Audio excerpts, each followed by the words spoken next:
తిరిగి BCN news కి స్వాగతం. ప్రజా ఫిర్యాదుల పరిష్కార వేదిక కార్యక్రమంలో అందిన వినతులను నిర్ణీత గడువులోపు పరిష్కరించాలని కాకినాడ జిల్లా కలెక్టర్ షణ్మోహన్ సగిలి అధికారులను ఆదేశించారు. ప్రజా సమస్యలు పరిష్కరించే లక్ష్యంతో రాష్ట్ర ప్రభుత్వం ప్రతిష్టాత్మకంగా నిర్వహిస్తున్న పీజీఆర్ఎస్ కార్యక్రమం కాకినాడ కలెక్టరేట్ వివేకానంద హాల్లో జరిగింది.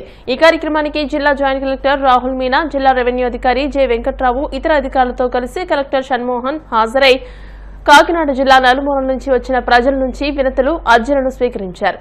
ఈ అర్జీలను ఆయా శాఖల అధికారులకు సూచిస్తూ వాటిపై సత్వరమే సమగ్రమైన, సంతృప్తికరమైన పరిష్కారాలు అందించాలని అధికారులకు ఆదేశించారు.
ప్రపంచ ఆరోగ్య దినోత్సవాన్ని పురస్కరించుకుని బాపట్ల పట్టణంలోని ప్రభుత్వ మున్సిపల్ హై స్కూల్ నుండి అవగాహన ర్యాలీ నిర్వహించారు.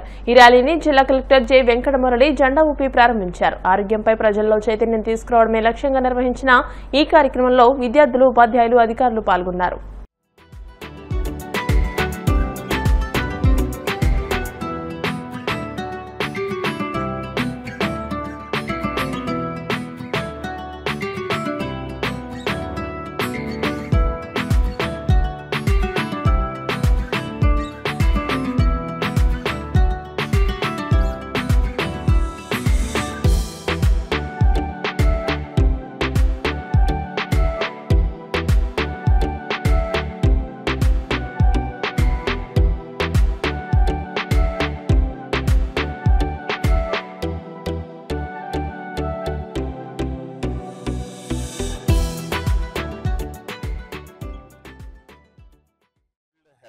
ప్రపంచ ఆరోగ్య దినోత్సవం దీన్ని పురస్కరించుకొని నర్సింగ్ కాలేజీ విద్యార్థినులు, హెల్త్ డిపార్ట్మెంట్ సైడ్ నుంచి డిఎంహెచ్ఓ మొదలుకొని అందరూ ఉద్యోగులు, మన బావడా చైర్మన్ గారు సలగల రాజశేఖర్ బాబు గారు, మనందరం కూడా ఇక్కడ సమావేశమై ఒక ర్యాలీ నిర్వహించి ఆ ర్యాలీతో పాటు ఇక్కడ ఒక మానవహారాన్ని ఏర్పాటు చేసుకొని ఈ రోజు ప్రజలందరికీ ఒక అవగాహన కల్పించాలనే ఉద్దేశంతో ఇవన్నీ మనం చేస్తున్నాం.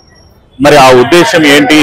ఈ సంవత్సరం వరల్డ్ హెల్త్ ఆర్గనైజేషన్ యొక్క మోటో ఏంటి, దాని యొక్క ఆబ్జెక్టివ్ ఏంటి అంటే హెల్దీ బిగినింగ్, హోప్ఫుల్ ఫ్యూచర్ అనేది ఈ సంవత్సరం వరల్డ్ హెల్త్ డే యొక్క కాన్సెప్ట్ అనేది. Healthy beginning and hopeful future. మరి ఇందులో ఏమేమి మనము కాన్సన్ట్రేట్ చేస్తాం, ఫోకస్ చేస్తాము అని అంటే ముఖ్యంగా జన్మనిస్తూ ఏ తల్లి కూడా చనిపోకూడదు, జన్మిస్తూ ఏ శిశువు కూడా మరణించకూడదు. జన్మనిస్తూ ఏ తల్లి చనిపోకూడదు, జన్మిస్తూ ఏ శిశువు కూడా మరణించకూడదు. ఈ ఆబ్జెక్టివ్ తో మనందరం కూడా పనిచేస్తాం. దాని విషయంలోనే ప్రజలందరికీ అవగాహన కల్పించడం కోసం జిల్లా స్థాయిలో ఈ యొక్క ర్యాలీ, మానవహారాన్ని మనం చేస్తున్నాం. ఇక్కడ నుంచి మీడియా ద్వారా జిల్లా ప్రజలందరికీ తెలియజేసేది ఏంటంటే మనము చిల్డ్రన్ మ్యారేజ్లు అనేవి పూర్తిగా నిషేధించాలి, వాటిని పూర్తిగా అరికట్టాలి. సరైన వయసు వచ్చేదాకా ఆ పిల్లలకి మ్యారేజ్ చేయడం వల్ల వాళ్ళకి ప్రసవ సమయంలో ఇబ్బందులు, శిశువుకి గాని ఆ తల్లికి గాని ఆ ఆరోగ్యపరమైన, ప్రాణాంతకమైన పరిస్థితులు ఉంటాయి. కాబట్టి మనకు అమ్మాయి అయితే కనీస వయసు 21 సంవత్సరాలు, అబ్బాయి కనీస వయసు 23 సంవత్సరాలు. సో ఈ వయసుని పాటించాలి. తల్లిదండ్రులు ఎవరు కూడా చిల్డ్రన్ మ్యారేజెస్ ని ఎంకరేజ్ చేయకూడదు. సామాజిక కార్యకర్తలు గాని, హెల్త్ డిపార్ట్మెంట్ గాని, అంగన్వాడీలు గాని ఎక్కడైనా చిల్డ్రన్ మ్యారేజ్ అనేది గమనించినట్టయితే జిల్లా యంత్రాంగానికి తెలియచేయాలి. జిల్లా యంత్రాంగం సరైన చర్యలు తీసుకొని వాటిని ఆపడం జరుగుతుంది. తల్లిదండ్రులకి కౌన్సిలింగ్ ఇవ్వడం కూడా జరుగుతుంది. వాటిని జరగకుండా నిషేధించి ఇబ్బందులు రాకుండా చూడడం అనేది జరుగుతుంది. ప్రభుత్వం నిర్ణయించిన ఆరోగ్యపరమైన వయసులో కూడా ఎవరైతే గర్భం దాలుస్తారో వాళ్ళందరికీ కూడా పూర్తి స్థాయిలో ప్రభుత్వం అందిస్తున్నటువంటి సహాయం ద్వారా అందే మందులు గాని, పీరియాడికల్ గా చేసేటువంటి చెకప్స్ గాని, వాళ్ళకి పీరియాడికల్ గా ఇచ్చేటువంటి ముందు జాగ్రత్తగా ఇచ్చేటువంటి టీకాలు గాని, మందులు గాని ఇవన్నీ సక్రమంగా వాడుకోవాలి.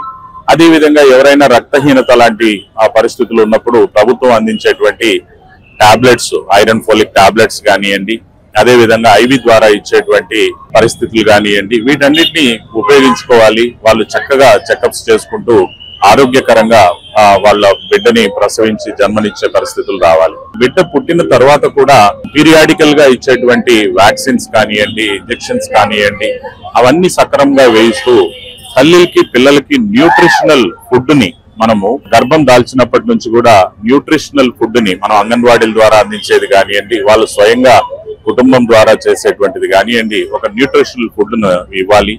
సో దీంతో పాటు ప్రతి ప్రసవం కూడా ఇన్స్టిట్యూషనల్ గా, అంటే ఏ ప్రసవం అయినా ప్రభుత్వ ఆసుపత్రిలోనే జరిగే విధంగా, లేదా ప్రైవేట్ అయినా కూడా పర్వాలేదు, బట్ ఇళ్లలో మనం పాత కాలంలో లాగా ఎవరో ఒక మంత్రసాని వచ్చి చేసింది లేదా ఇరుగు పొరుగు వాళ్ళు చేస్తారు అలాంటి పరిస్థితులకి పోకుండా వాళ్ళు తప్పనిసరిగా ఇన్స్టిట్యూషనల్ గా అటువంటి డెలివరీ అయ్యేటట్టు అరేంజ్మెంట్ చేసుకొని చేయాలని చెప్పి, తద్వారా తల్లులు గాని ప్రసవించిన తర్వాత పిల్లలకు గాని ఎటువంటి ప్రాణ సంకటం రాకుండా ప్రజలందరూ జాగ్రత్తలు తీసుకోవాలని ఈ సంవత్సరం డిపార్ట్మెంట్ ఈ విషయానికి పునరంకితం అవుతుందని చెప్పి, దీంట్లో పూర్తి అవగాహన మీ ద్వారా ప్రజలందరికీ వెళ్లాలని చెప్పి కోరుకుంటున్నాను.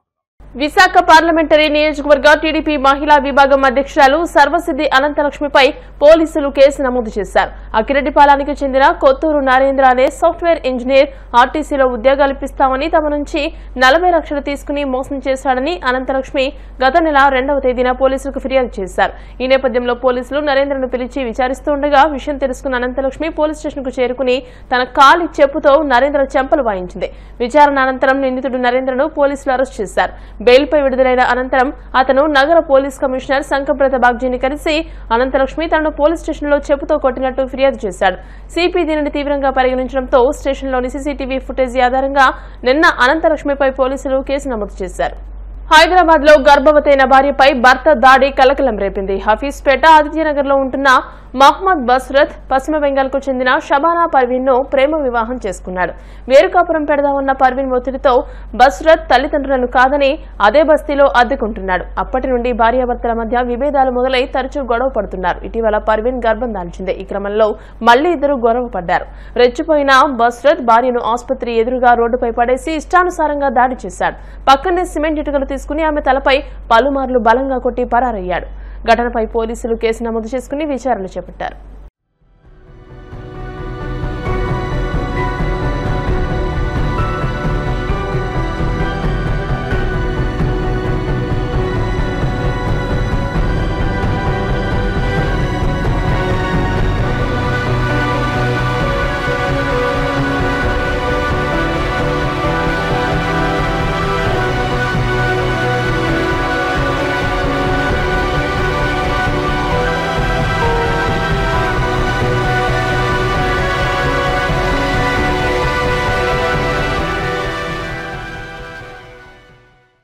వార్తను ముగించే ముందు ముఖ్యాంశాలు మరోసారి.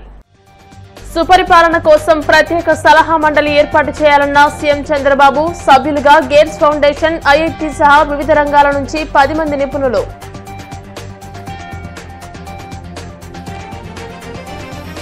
పాలకొల్లు మండలం శివదేవుని చిక్కాలలో ధాన్యం కొనుగోలు కేంద్రాన్ని ప్రారంభించిన మంత్రి నిమ్మల. అన్నదాతల సంక్షేమమే ప్రభుత్వ ధ్యేయమని వెల్లడి. ఆక్వారంగాన్ని ఆదుకోవడంలో కూటమి సర్కార్ ఘోరంగా వైఫల్యం చెందింది. వైసీపీ రైతు విభాగం వర్కింగ్ ప్రెసిడెంట్ వడ్డీ రఘురాం ధ్వజం.